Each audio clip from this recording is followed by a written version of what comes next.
श्रीमद् भागवत महापुराण की जय हो। अजय बाबा की जय हो। भक्त समाज की जय हो। संत समाज की जय हो। गौ माता की जय हो। जय जय श्री राम। तो आइए 2 मिनट प्रभु का नाम संकीर्तन करेंगे।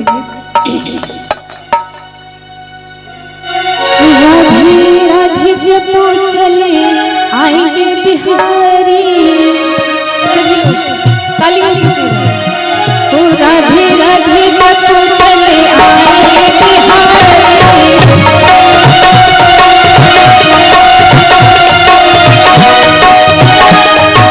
राधे राधे जपो चले आएंगे बिहारी,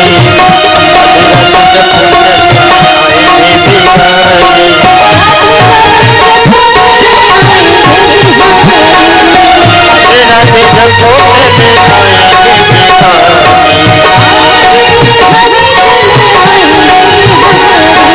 आएंगे बिहारी चले आएंगे बिहारी।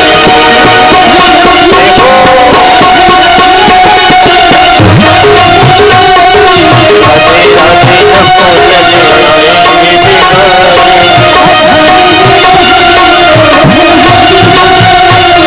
मेरी भक्ति तो मोहन है बिहारी, राधा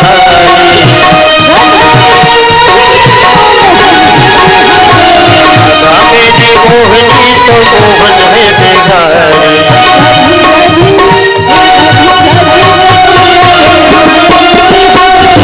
राधे राधे जपो चले राधा मेरी चंदा चकोर है बिहारी, राधा मेरी चंदा चकोर है बिहारी।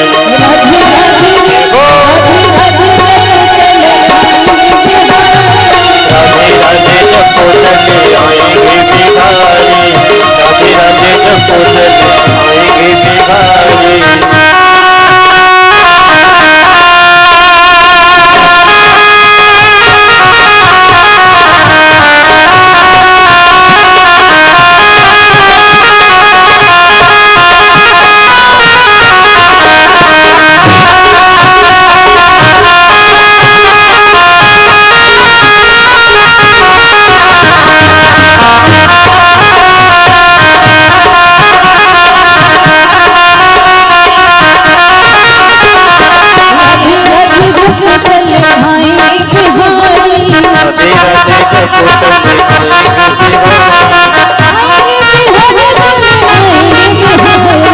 आएंगे बिहारी चले आएंगे बिहारी, राधा मेरी चंदा चकोर है बिहारी, राधा मेरी चंदा चकोर है बिहारी, राधा मेरी चंदा चकोर है बिहारी। राधे राधे राधे राधे जपो चले आएंगे बिहारी, राधे राधे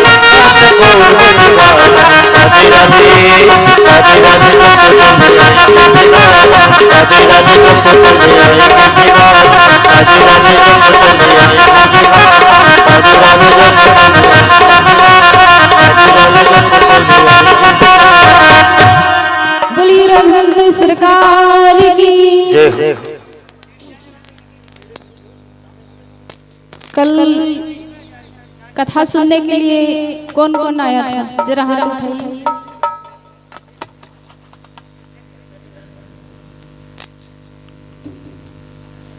कल वाले लोग गए हुए। कल कथा कहाँ चल रही थी, है किसी को मालूम? कल कथा कहाँ चल रही थी, हमने कहा नहीं पता। अरे ऐसे लाभ हो गया क्या आपको कथा सुनने से? बताइए, किसी को लाभ नहीं होगा। समय बर्बाद कर रहे हो आप लोग, बल्कि समय की कीमत इतनी है कि जीवन भर समय की कीमत नहीं चुका पाओगे। एक पल हमारे लिए वर्षों के समान होता है, लेकिन आप लोग यहाँ 3 घंटे बिताते हो, परंतु क्या होता है? कुछ नहीं जाता साथ। इससे क्या लाभ होगा? यही तो जीवन की विडंबना है कि हम कथा सुनते तो हैं, लेकिन उसको जीवन में उतार नहीं पाते। क्यों?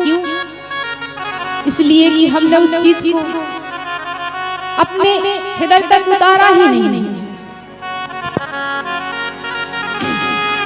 कल कथा चल रही थी, अर्जुन जी द्वारिका से हस्तिनापुर में आए। तब धर्मराज युधिष्ठिर जी ने पूछा कि अर्जुन, इतना समय निकल गया, तुम्हारा कोई संदेश नहीं आया, नहीं तुम आए। तब अर्जुन ने पूरी कहानी सुना दी कि द्वारिकाधीश प्रभु अपनी लीला समाप्त करके परम धाम को चले गए। सारे यदुवंशी आपस में लड़ करके झगड़ करके समाप्त हो गए।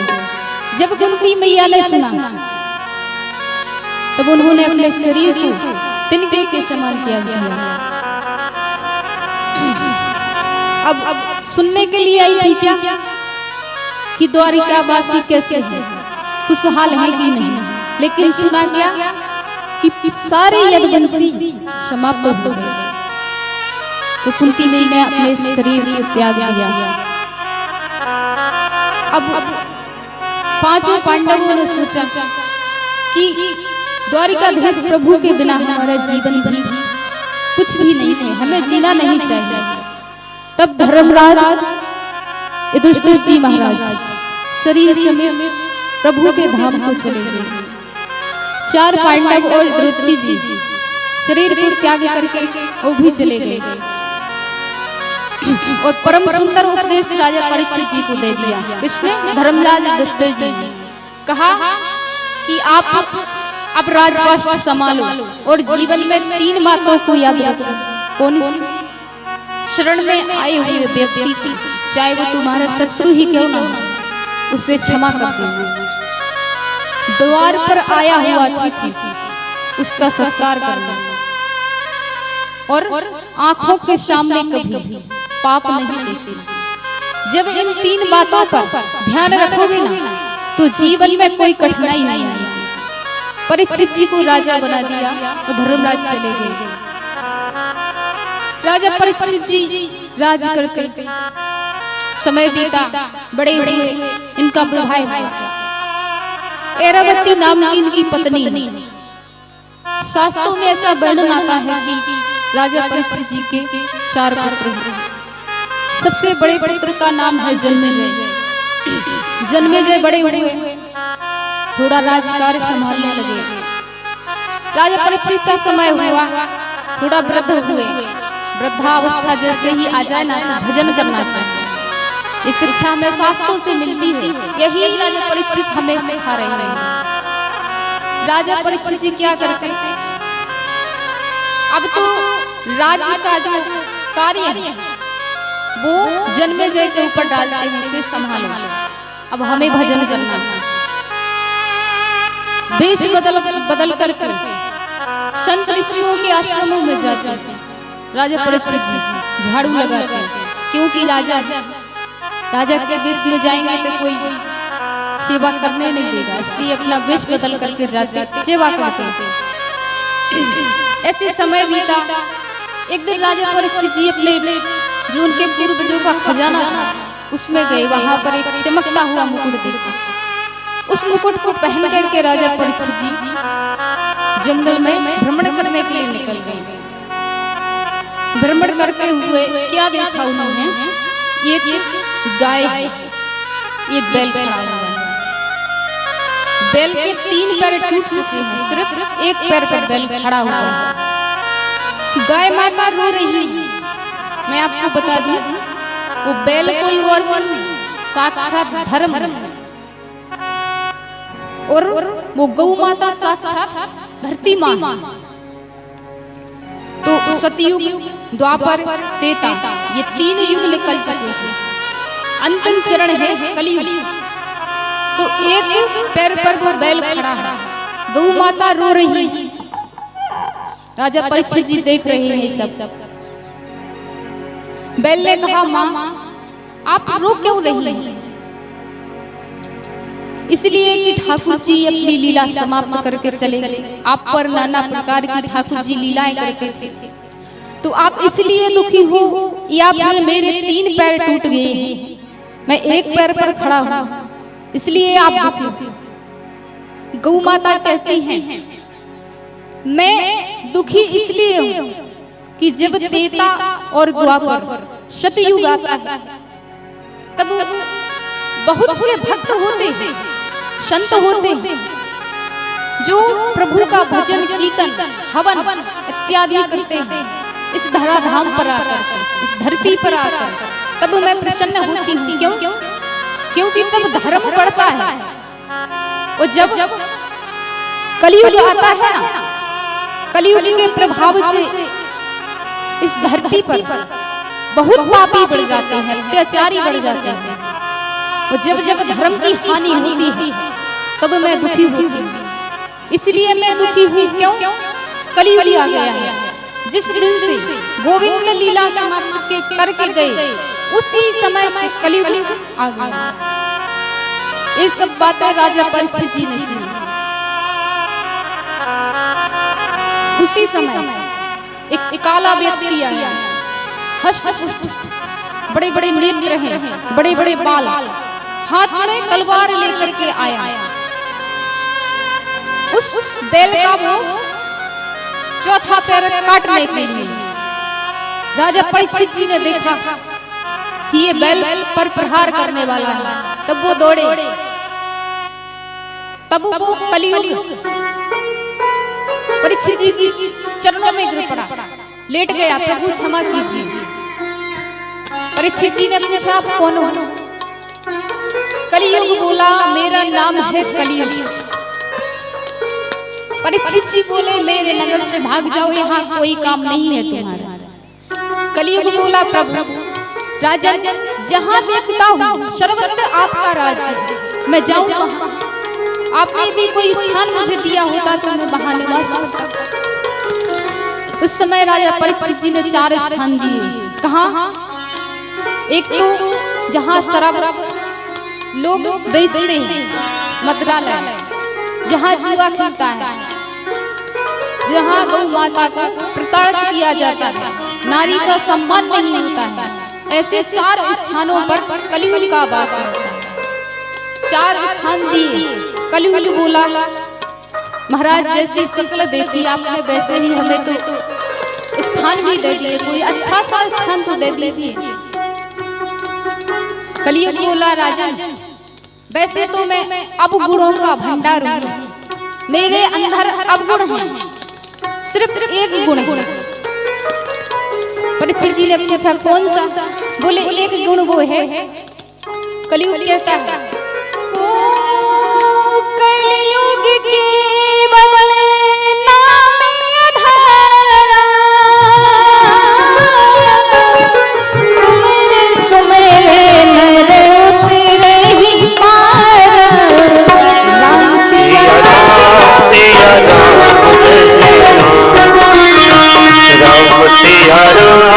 सिया राम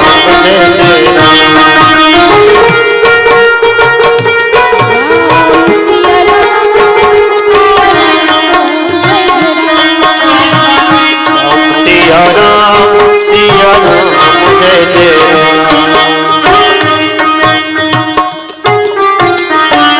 कहता है सिर्फ मेरे पास एक गुण है, क्या है? त्रेता युग और सतयुग द्वापर 3 युगों में संत ऋषि मुनि यानी कि मानव बहुत धर्म करता है, यज्ञ करता है, जप करता है, ध्यान करता है, अब जाके संसार सागर से मुक्ति मिलती है। लेकिन इस कलयुग में सिर्फ प्रभु का नाम संकीर्तन करने से ही मानव को संसार से मुक्ति मिल जाती है, इस संसार सागर से पार हो जाता है। कलयुग की इस गुण पर राजा परीक्षित जीत गए। बोले बहुत अच्छा गुण। बोले अब तो मैं तुम्हें स्वर्ण में स्थान देता हूँ। जैसे ही परीक्षित जी ने स्वर्ण में स्थान दिया, अब तो कलयुग सूक्ष्म रूप धारण करके राजा के मुकुट में बैठ गया, मुकुट से जाकर के मस्त में प्रवेश कर गया। अब वर्णन आता है कि राजा परीक्षित जो मुकुट पहनते थे, मुकुट अधर्म का थोड़ी ना, क्यों कि कलियुग अधर्म, जहाँ अधर्म होता है कलियुग का वही वास होता है। जो धर्म का सोना होता है, जो ईमानदारी का सोना होता है, वहाँ पर ठाकुर जी का निवास होता है। जो ईमानदारी से हमने कमाया हुआ पैसा है, उस पैसे में ही मेरे ठाकुर का निवास है। तो जो राजा परीक्षित जी मुकुट पहने थे वो जरासंध का था। अब तो परीक्षित जी की बुद्धि को कलियुग ने बर्बाद कर दिया, सोचने समझने की क्षमता थी उसको नष्ट कर दिया। उसका प्रभाव उनके मस्तिष्क पर, बुद्धि पर पड़ गया। वो खुद को नहीं संभाल पा रहे, ना कुछ अच्छा सोच पा रहे। आगे वन में गए, समीक मुनि के आश्रम पर पहुंचे। समीक मुनि समाधि में लीन थे। देखा परीक्षित जी के मन में विचार क्या आया? विचार आया कि मुझे देख करके इस संत समाधि लगा करके बैठे, क्यों कि मेरा सम्मान नहीं करना चाहिए। तो विचार व्यक्ति के मन में कब आता है? तो क्यों के मन में ऐसा विचार आया? ध्यान से सुनिए। इसलिए यदि कलियुग का उनकी बुद्धि पर प्रभाव ना होता तो परीक्षित जी ऐसी बात ना सोचते। कलियुग के कारण उन्होंने संत पर संदेह किया और सोचा कि इन्होंने मेरा सम्मान करने की वजह से ही समाधि में लीन हुआ, झूठी समाधि लेकर के बैठे। पास में एक सांप डला था, मरा हुआ, उठा करके समीक मुनि के गले में डाल दिया। वहां से चले गए राजा। समीक मुनि के पुत्र ने देखा कि मेरे पिता का समाधि अवस्था में अपमान हो गया, शाप दे दिया राजा परीक्षित। जिस सर्प से तुमने मेरे पिता का अपमान किया, उसी सर्प के द्वारा यानी तक्षक नाग के काटने से आज से 7 दिवस तुम्हारी मृत्यु हो जाएगी। ऐसा शाप जब दिया, सिंघी ऋषि समीक मुनि के पास पहुंचे। अन्य और भी बालक उनके साथ जाकर के बैठे। सिंघी ऋषि को इतना क्रोध, इतना दुख है अपने पिता के अपमान का कि मुख से वचन नहीं निकलता, रो रहे हैं। समाधि खुली, समीक मुनि गले में सांप उतार करके बगल में रख दिया। बोले बेटा क्या बात है, तुम्हें रोक क्यों नहीं? तो अन्य बालकों ने कहा कि राजा आए थे, आपका अपमान इनसे सहा नहीं गया और इन्होंने राजा को शाप दे दिया। अब तो परीक्षित जी को शाप लग गया। इस बात को सुनकर समीक मुनि को बहुत गौरमुख नाम के शिष्य को भेजा। कहा जाओ राजा से कहना कि आज से 7 दिवस तक्षक नाग के डसने से तुम्हारी अकाल मृत्यु हो जाएगी और 7 दिन में अपनी मुक्ति का कोई ना कोई उपाय अवश्य खोज ले। राजा परीक्षित जी ने जब सुना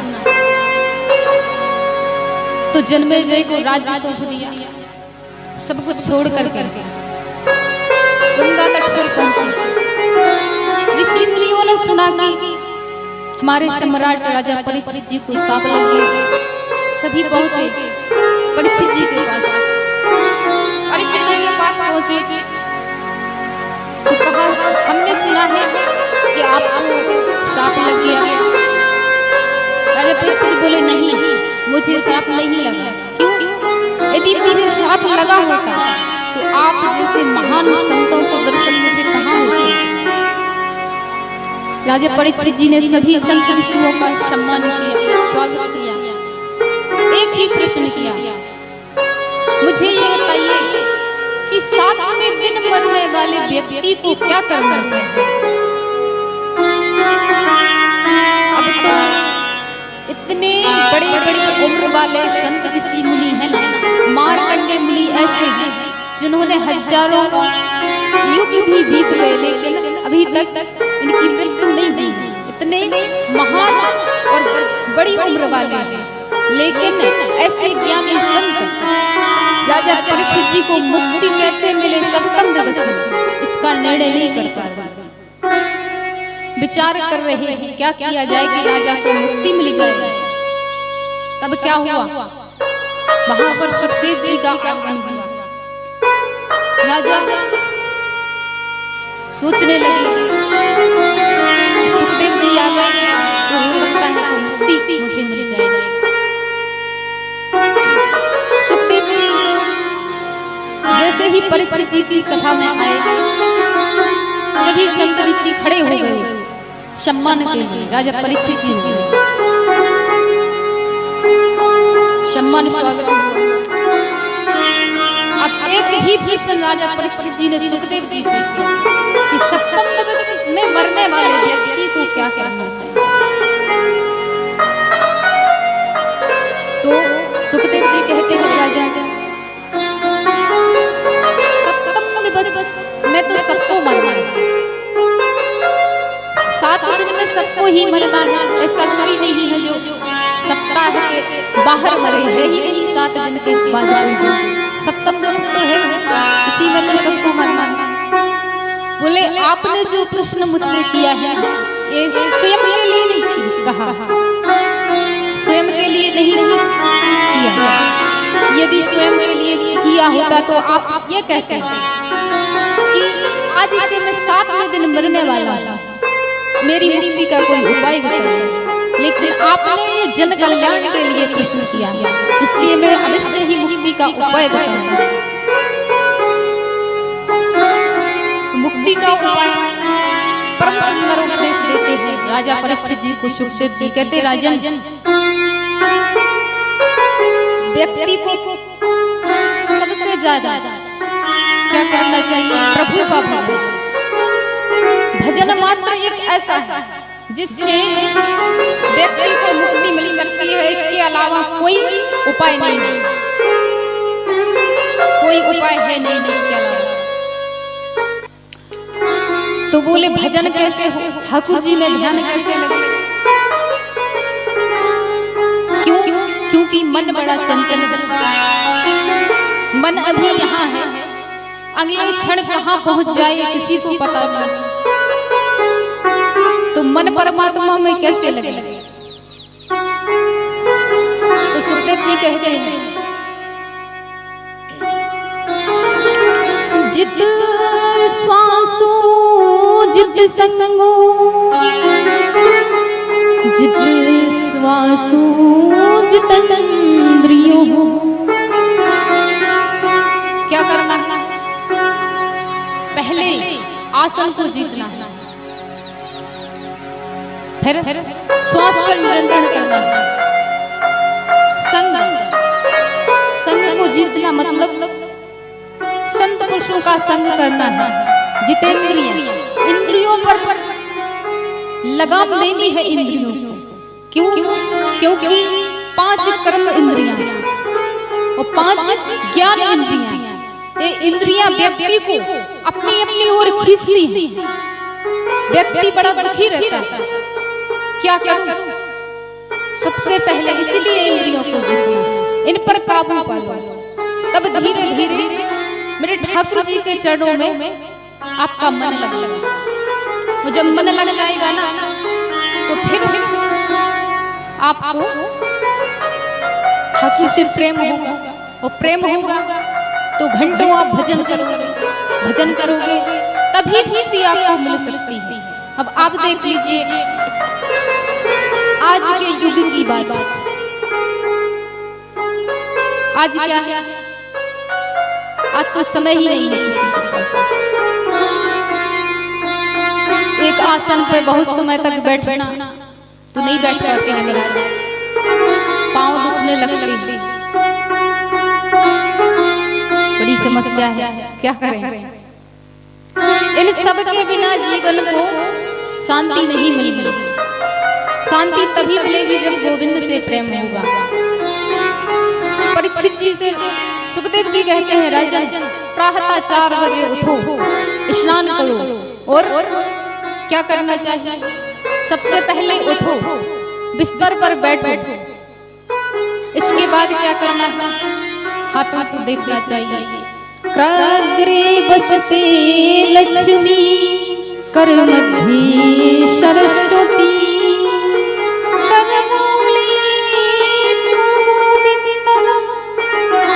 प्रभाते कर दर्शनम। अग्रभाग लक्ष्मी का निवास, कर मध्य सरस्वती, मध्य में सरस्वती का वास होता है। कर मूले, मूल भाग में गोविंद का वास होता है। लेकिन आज क्या होता है? कर मूले नहीं होता, न कर दर्शन, आज होता है कप दर्शन। कप दर्शनम। बिस्तर से नहीं उठे, चाय चाहिए। भगवान सूर्य सिर पर चढ़ जाए, अभी उठे नहीं, कह रहे हैं चाय लाओ। अब बताइए ऐसे क्या जीवन में कुछ लाभ होगा? जीवन जीने का लाभ होगा। कल भी हमने कहा था कि देखो जीवन पशु पक्षी भी जीते। पशु पक्षी आपको पता है 4 बजे से पहले ही उठ जाते हैं। और हम मानव, परमात्मा ने हमें इतनी बुद्धि, बल, विवेक सब कुछ दिया है, लेकिन हम पशु पक्षियों से भी गए गुजरे। तो प्रातः काल उठना चाहिए, 4 बजे से उठो, क्योंकि 4 बजे के बाद सोना अपराध है, ऐसा शास्त्रों का कहना है। तो 4 बजे उठना चाहिए, 4 नहीं तो 5 बजे तो उठ जाना ही चाहिए। परम सुंदर उपदेश सुखदेव जी ने राजा परीक्षित जी को दिया है। तो आइए एक भजन, इसके बाद कथा में प्रवेश करेंगे।